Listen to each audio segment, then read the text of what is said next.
bateau pour Oran, s'il vous plaît. Annulé, monsieur. Non. Oui. Désolé. Désolé. Quand vous allez à l'agence, toutes les personnes sont parties à l'agence.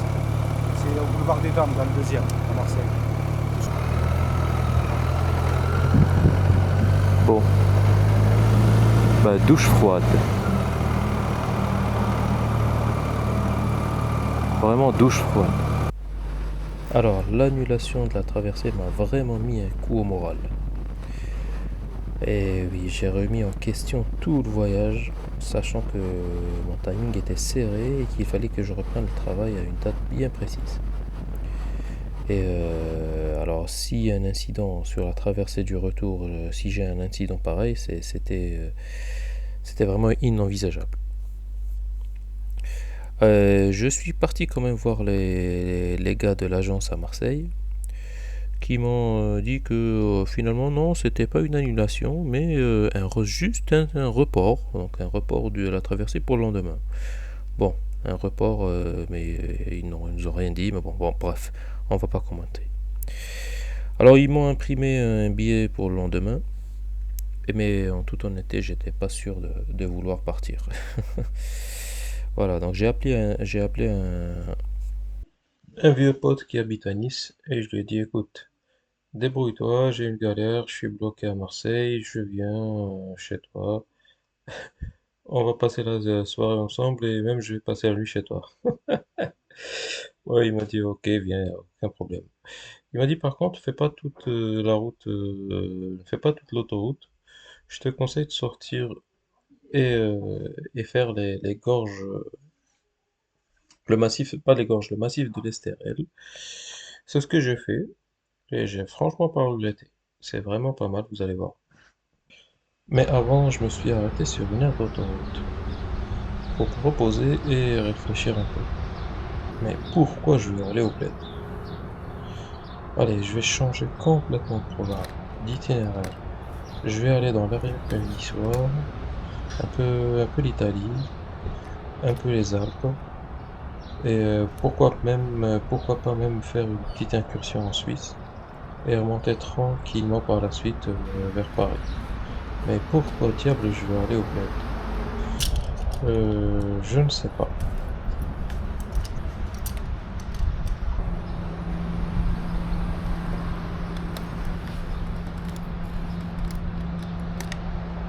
Donc après la déception et surtout les nerfs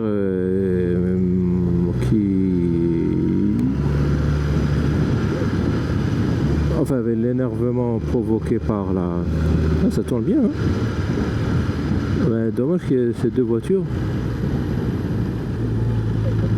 Donc j'ai décidé de ne pas rester à Marseille, d'aller voir un ami d'enfance. Un ami d'enfance du primaire. On a fait primaire, collège et lycée ensemble à Alger. Et il est établi à Nice depuis maintenant 21 ans. Bon, on se voit pas régulièrement, mais on essaie de se voir une fois tous les 1-2 ans.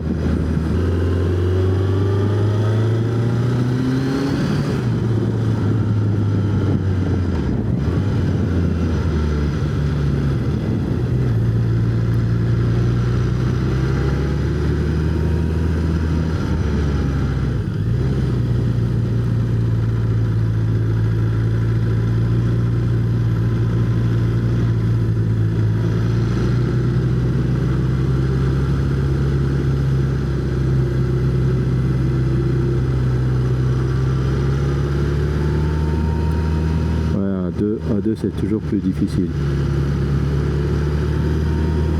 À deux c'est toujours plus difficile.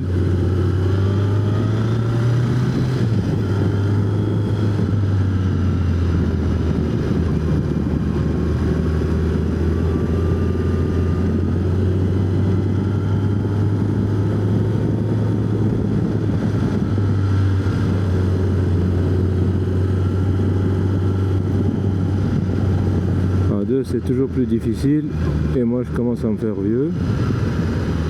Je commence à rouler un peu comme les vieux.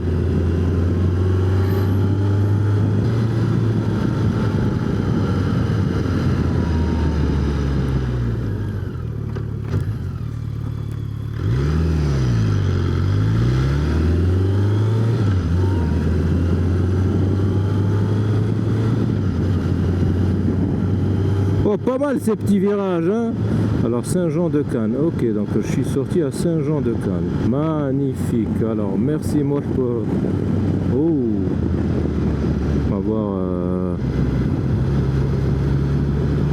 m'avoir conseillé de sortir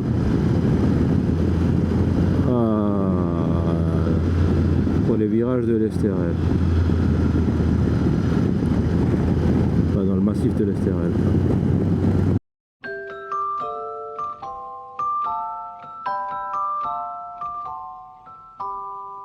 De toutes les routes de France, d'Europe, celle que je préfère, c'est celle qui conduit en auto ou en autostop vers les rivages du Midi. National 7. Il faut la prendre qu'on aille à Rome à 7. Que l'on soit 2, 3, 4, 5, 6 ou 7. C'est une route qui fera 7. Route des vacances qui traverse la Bourgogne et la Provence, qui fait de Paris un petit faubourg de Valence et la banlieue de Saint-Paul-de-Vence. Le ciel d'été remplit nos cœurs de sa lucidité, chasse les aigreurs et les acidités qui font le malheur des grandes cités. Tout excité, on chante en fête. Les oliviers sont bleus, ma petite Lisette. L'amour joyeux est là qui fait risette. On est heureux, National 7.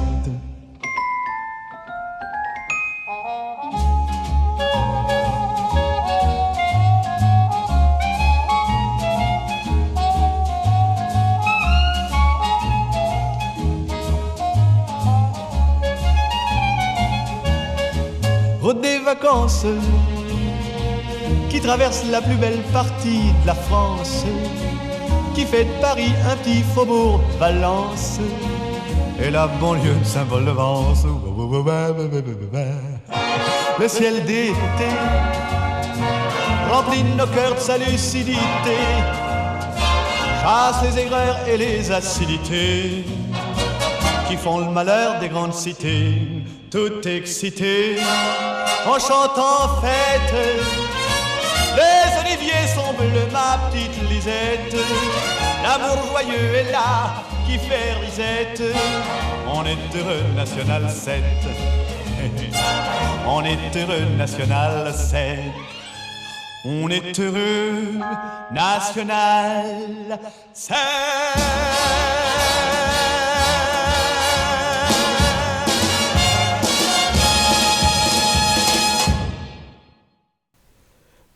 L'ami Moh habite à 2 pas de Monaco.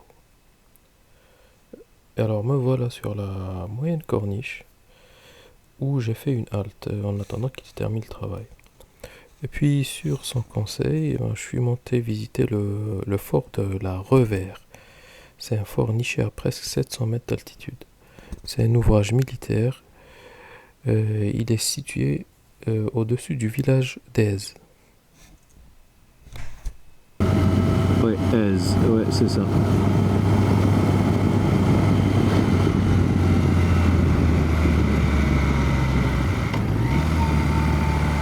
Aise, oh oh.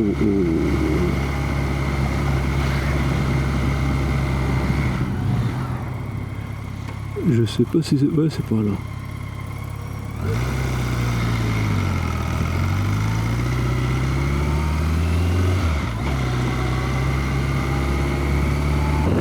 Ah, il y a de la brume, donc je verrai rien.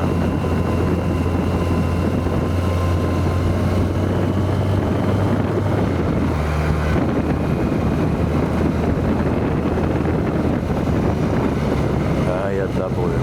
Dommage. La route pour y arriver est vraiment sympa. Ça grimpe pas mal, ça tourne. Et ce jour-là, ça se rafraîchit au fur et à mesure que je monte. Et surtout, ça devient très brumeux. On va voir, bon, on va pas voir grand chose là. Il y a de la brume.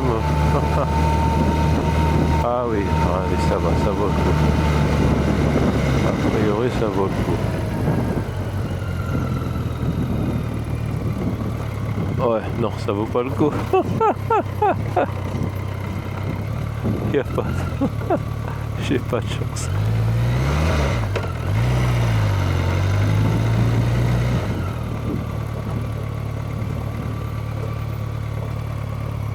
Bon.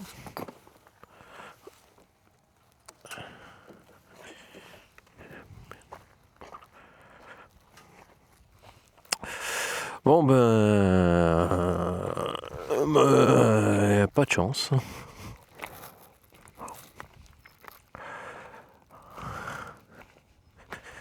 Ouais, tant pis. Il paraît que par beau temps, on peut même apercevoir le Cap Corse. Ah, c'est raté pour aujourd'hui. Table d'orientation pas mal. Par contre, je sais pas, ça m'oriente pas grand chose. Hein.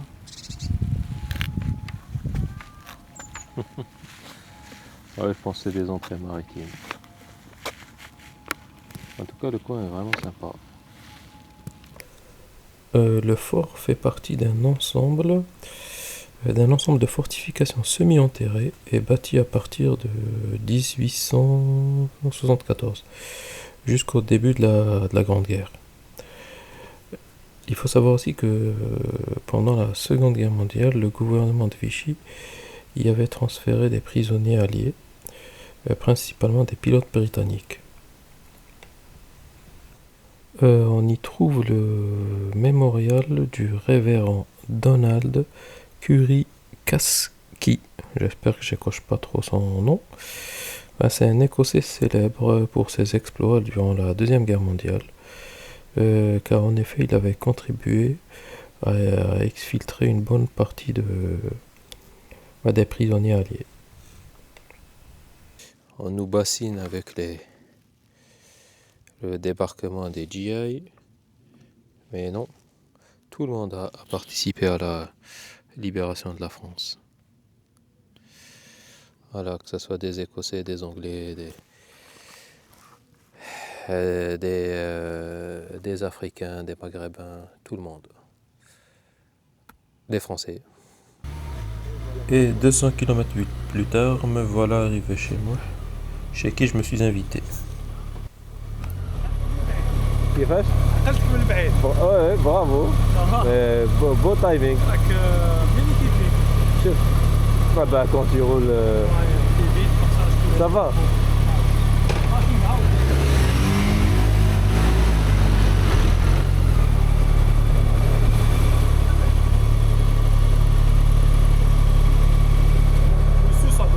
Un, deux, trois, كاين quatrième. Et je descends au quatrième.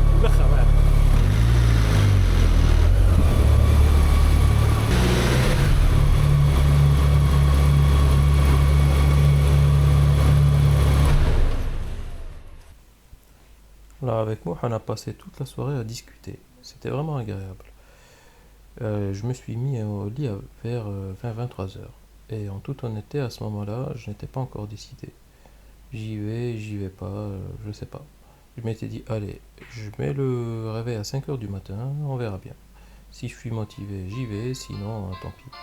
Sachant que le départ du bateau, le départ était prévu pour midi, et qui disent qu'il faut être au port au moins 4 heures avant le départ.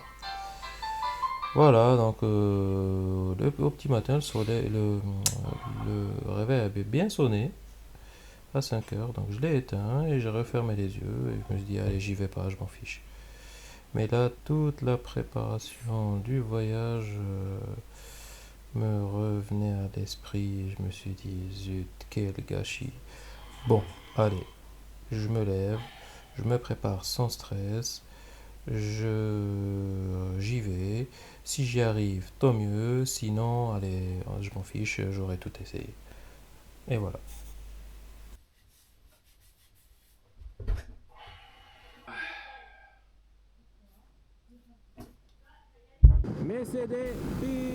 Et me voilà de retour sur la A8, roulant à des vitesses à peine pas autorisées.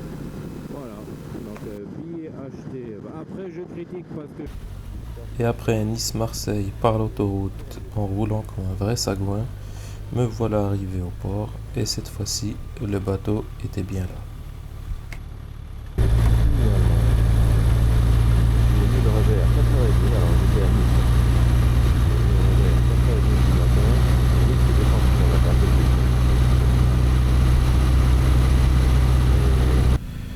Dans la queue pour embarquer, j'ai rencontré un Algérien de Annaba, donc un GSiste qui rentre au pays après une bonne balade en Europe. Alors super sympa le gars, avec un avis sur tout, on a vraiment bien papoté. Alors ce qui est bien en moto, c'est qu'on te laisse remonter les fils, comme sur le périph'. Mais il y a un mais. Le mais est que le gars en gilet orange nous demande de faire le tour et nous mettre face au bateau. Et là va commencer le long défilé de véhicules chargés comme c'est pas permis.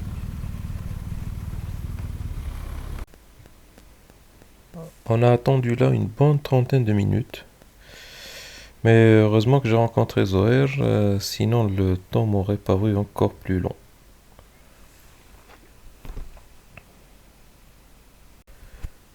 Il m'a raconté ses nombreux périples, notamment au Maroc, à Dakhla, en Europe, Europe de l'Est. Et il a pas mal baroudé, le gars.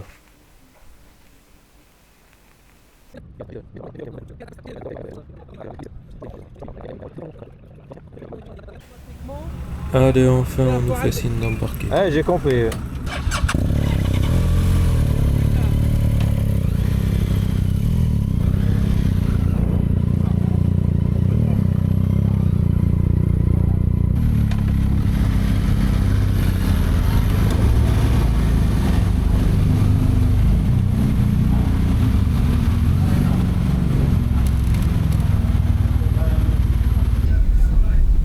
Allez, larguez les amarres, laissez-nous partir et prendre le large.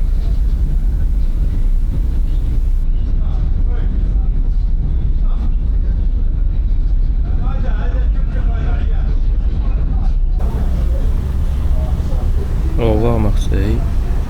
On se revoit très bientôt.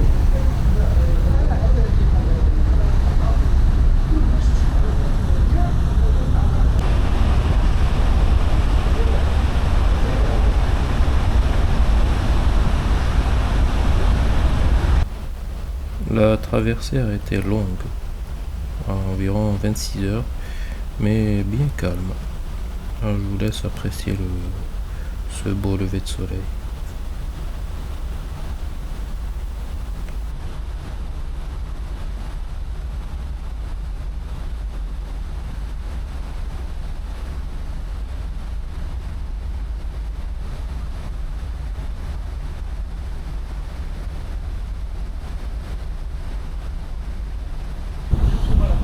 وجداني ولاش مشيت بلاد بعيدة حبيت يضرب نولي نشوف البيت ونشوف بلادي في ولاد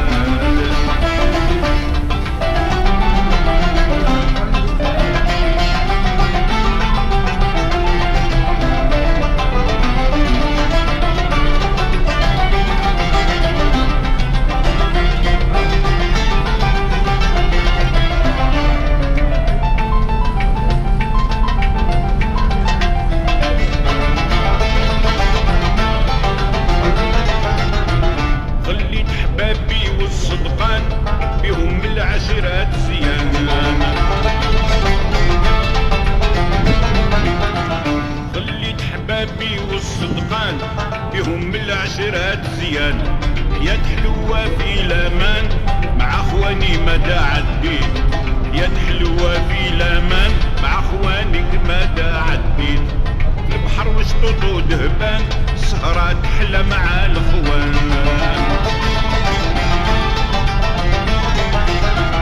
في البحر وشطوط ودهبان سهرة تحلى مع الاخوان الموسيقى بالميزان. Et me voilà arrivé à Oran, enfin, ça fait vraiment plaisir. Surtout que la CAF fait ses premiers tours de roue, ça fait vraiment plaisir.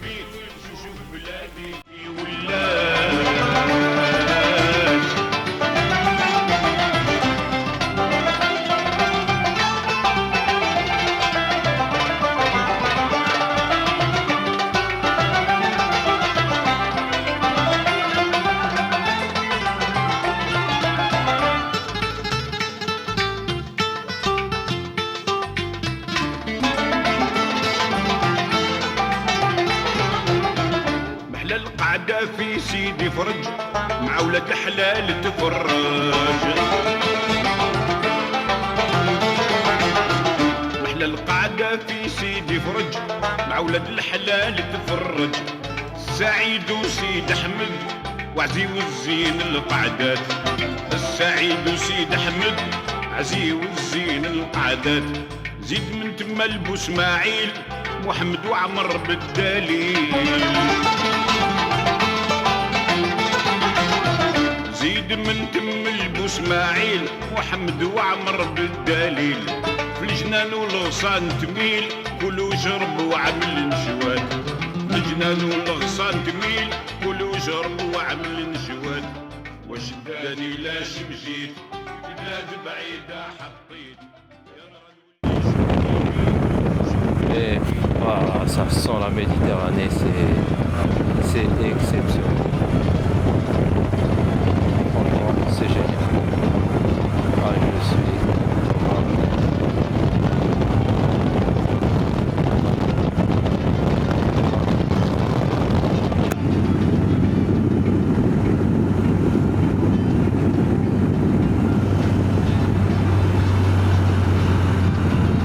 La K qui roule, la K11 qui roule. Wow.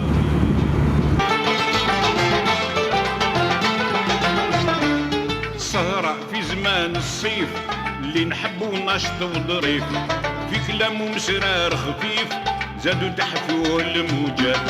في كلام ومسرار خفيف. Oui, c'est ça. Le bâtiment, c'était le repère.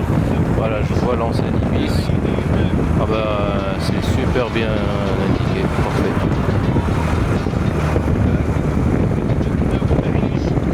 C'est bien indiqué, par contre, l'entrée, elle est où? Elle est où l'entrée? Bon, ils te mettent Ibis, ok, mais je vois pas l'entrée, elle est par où elle est?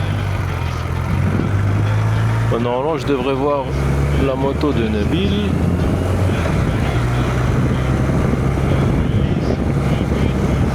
C'est là. الله يسلمك. واش دا؟ والله ما سمعتكش، اسمح لي. وانت لاباس؟ الحمد لله. وين نقدر نحطها؟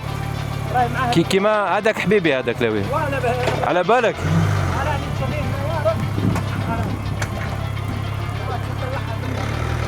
انت خلاص سي بون. بارك الله فيك. Et voilà l'Arc 80 de Nabil. Oh, qui a l'air super bon état, hein.